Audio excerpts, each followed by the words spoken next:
enjoy the performance. All right, guys. We are in for a very, very special treat. I understand people are tired, but if there was ever a symposium to really lock in, this is the one, okay? This kind of opportunity doesn't come up many times in one's life to get to hear the music so up and close being played by one of the all-time greats. But you guys are lucky enough to have this opportunity. And before we introduce him, I gotta thank someone who made this all possible. And she is someone who's been in our community for a few years now, and she is an amazing, amazing educator, an amazing musician, and we're so lucky to have her here on faculty. And she also happens to be the granddaughter of NEA Jazz Master Kenny Barron, and that is our own Nakara Warren. Nakara really hooked us up and made this whole day possible, so we are very, very grateful to her on behalf of Jazz House Kids. And now I would love to invite our artistic director to introduce our very special guest, so please give a round of applause for our own Christian McBride.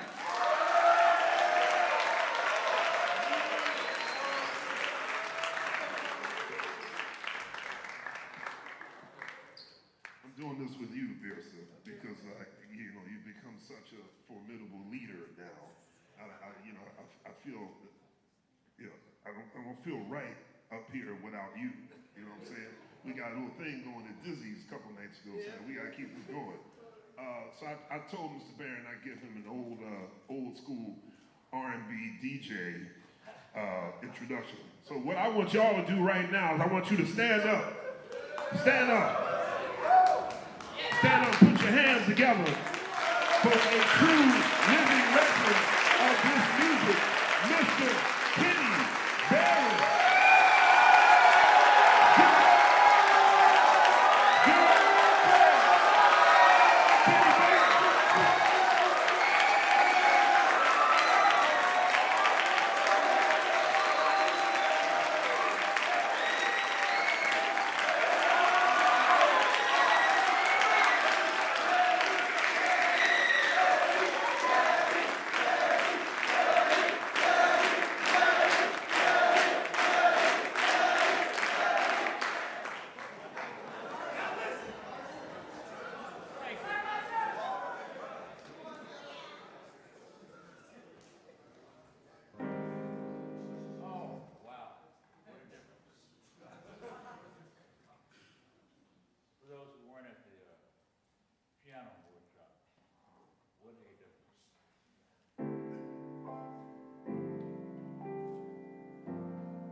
with your presence on the drums.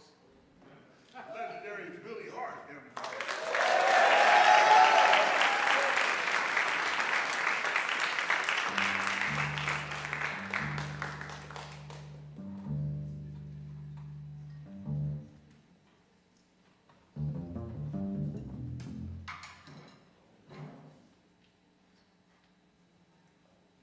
And one more time for the great Kenny.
Mr. Maestro Billy Hart on the drums.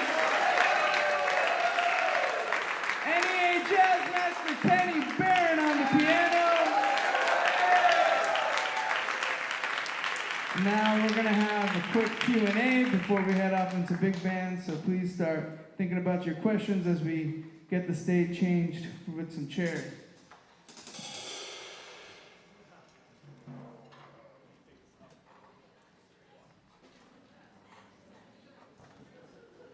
Hello, hello, yes. Yes, that sounds mighty nice.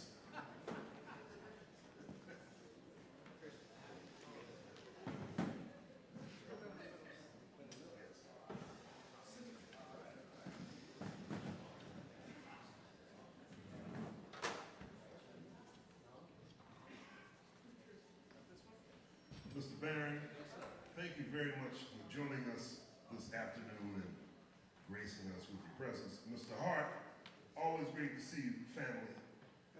Don't take this man for granted because he's been in our neighborhood for so long and he's been such an integral part of this team for so long. Give this man another round of applause.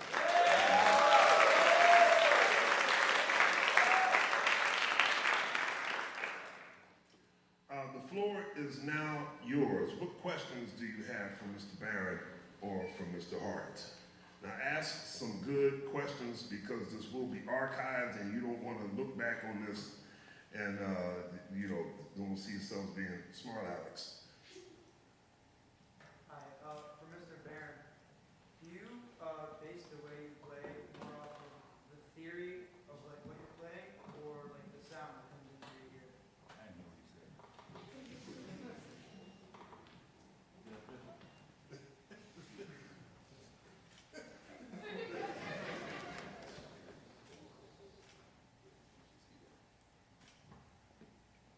Definitely not on theory.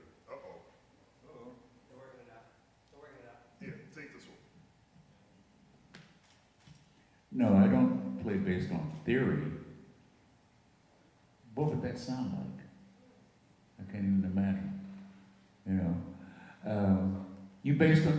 I play based on what I hear. Not theory. First of all, for me, it's impossible to think and play at the same time. I can't react that fast. So what I play is based on what I hear in my head, what I hear going on around me. But I'm not thinking about anything other than, I'm not thinking. I'm just playing and reacting to what I hear. So theory that's for writing, for me, or practicing. But when you're in the act of playing, you don't have time to think about that. The bars are going by too fast. I think I'll play this in the 8th bar. That's not going to happen. So you think about what's your surroundings, what's happening around you, and you react to that. Thank you.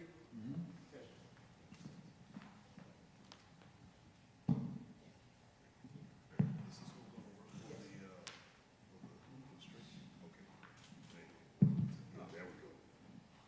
We have one here. This is a question for Mr. Barrett and Mr. Hart. What would you say was the best musical moment in your life that you still think about to this day? The best moment in my musical life? Yeah. There have been many. Wow. It's hard to pinpoint one. But playing with certain people, playing with Stan Getz, certainly. Playing with Dizzy Gillespie, playing with Freddie Hubbard. All of those were unbelievable moments, had some great times, so it's hard to say this is better than that, But I think there's something you can get out of every experience. Every time you play, you want to get something out of it. Every time you play, it's a teachable moment. So it's very difficult to say, oh, this is the plateau. I don't know. They say music is a journey, and you never want to arrive. You want to keep striving, and then so every time you play, you want to You want to feel that. This is the moment. But that happens every time you play. You know.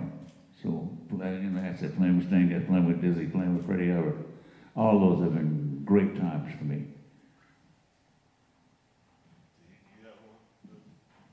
Well, now that you've heard what Kenny had to say. Now that you've heard what Kenny had to say, my time was the next time I get a chance to play. Amen. We have one over here, and then I'll come to you guys. I have a question as like a guitarist. How do you calm for someone solo without like overstepping and like playing too loud or without understepping and not being actually able like to support the solo? I'll be more than happy to translate for Mr. Bear, but please project so they can hear you. How do you come without getting in the soloist way? That's a very important question. I think it's about learning to leave space for the soloist, you know. And as an accompanist, you just have to remember that that's your job, to accompany. You know, it's not about you at that moment. It's about the soloist and supporting the soloist. So that's what you want to do. So, and it's a fine line, you know, should I, when, you know, you react to what's happening around you, you know. If the soloist intensifies what he's doing, then that may mean you can support him a little harder. But if you're playing soft ballad, you can't do that, you know. So it's just listening to what's happening around you. I think, you know, it's my opinion. Have you ever, hello, what happened? What happened? Have you ever worked with someone who told you to give them more? Like, you know, Kenny, come on, give me more. I have. Yeah. You know, then I've also worked with people who say stroll. I can't imagine that. Oh yeah. Really? I don't know. Do they know what that means? Do you know what that means? Stroll? It means lay out. Means lay out. Depending on the circumstances, that could be good or bad. So just make sure you read the band leader's face when they tell you to lay out. On a stroll, rather, you know. I mean, Billy, you work with so many singers, especially Shirley Horn. What did you have to do to make sure you didn't get in her way? Did she ever give you any specific instructions? Not really, but I can think of, not really, but I can think of a couple of little situations where we were performing in front of some other great singers who came to me and said, well, don't you think you're giving Shirley a little too much? Don't you think you're doing that? I said, well, I wasn't thinking about it like that, but okay. So the next set, I tried to cool it down a little bit. And after the set was over, Shirley came to me and said, are you for me or against me? Wow. Wow. I said, well, Cheryl, you know, I'm just, you know. She said, well, don't tickle me. There you go. Oh, So we got a mic for the questions. Who's it, Leah? You? Yep. This one's for Mr. Barron. When you were playing with Mr. McBride, like just duo together, as opposed to playing along with Mr. Hart, how do you approach that differently between the two circumstances? Say that again. One more time. Like, do you, like when you're playing with a smaller group of people, or even just solo, how do you like approach that differently as opposed to playing with more members of a band or playing? You know what I mean? Yeah, I don't. Oh. I don't approach it differently. You know, whether it's just the bass player playing duo. Again, it's about reacting to what you hear going on around you. You know, if I hear Christian playing something, I might react to that, you know. But other than that, there's no difference in terms of soloing. There's no difference, you know. Still trying to, as Mr. Carter says, trying to find the right notes, you know. So it's pretty much the same. If you're playing with a smaller group, you're reacting if there's a drummer, then you're reacting. There's more to react to, you know. And it also depends on who the drummer is. So it's your environment. You react to your environment when you're soloing, you know. If there's nothing there, you react to that. There's nothing there, you know. You know, if there's a lot going on, you react to that. You know, and this obviously is going to be different each time. Unfortunately, that makes sense? We got time for one last question.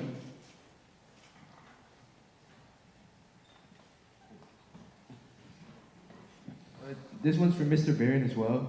I was in your masterclass earlier, and you said instead of approaching solos with theory and all that, you think of a specific word to use for a solo to convey an emotion or a message that you're trying to get to the people, right? So my question is, during that last tune, what was that word or message in that solo that you wanted to convey to people?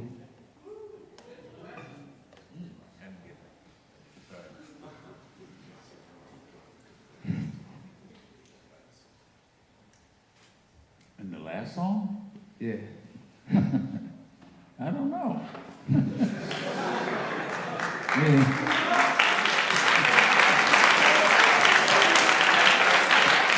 What message did you get? What message did you get? A little bit of whimsy. Yeah, so I mean, it may be different for each, how you perceive what I'm playing, you know, at the time. So it's going to be different for each person, you know. Playing a ballad, now that's something else. In a ballad, I try and be a little more intentional, you know, in what I'm playing with. I think the last piece, it's really just about trying to swing as much as you can, you know, and having people bob their heads, snap their fingers, pat their feet, and groove. And that's really what it's about. Just enjoy the groove if it's there, you know. You know. So there was no message in that, you know. Just trying to play as well as I can, and reacting to these beautiful gentlemen here, you know, because they're very supportive. Thank you.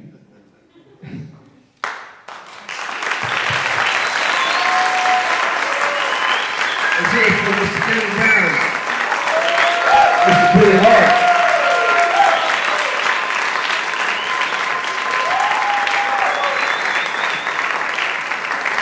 Come on, y'all can do better than that.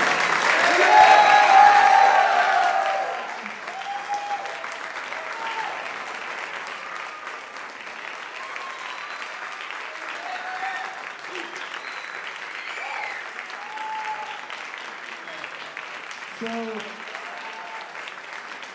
you know, we thank Nicara for making this possible, but there's a couple of other organizations that really made this possible. And the whole focus for us on NEA Jazz Masters is really because of the Smithsonian, and they have really made our jazz festival possible. And we have representatives of the Smithsonian here today. You met with them in the story circles, which were amazing. So thank you for your participation in that. And they've been conducting interviews. So I want to give a huge shout out to the Smithsonian and to the NEA for making this possible.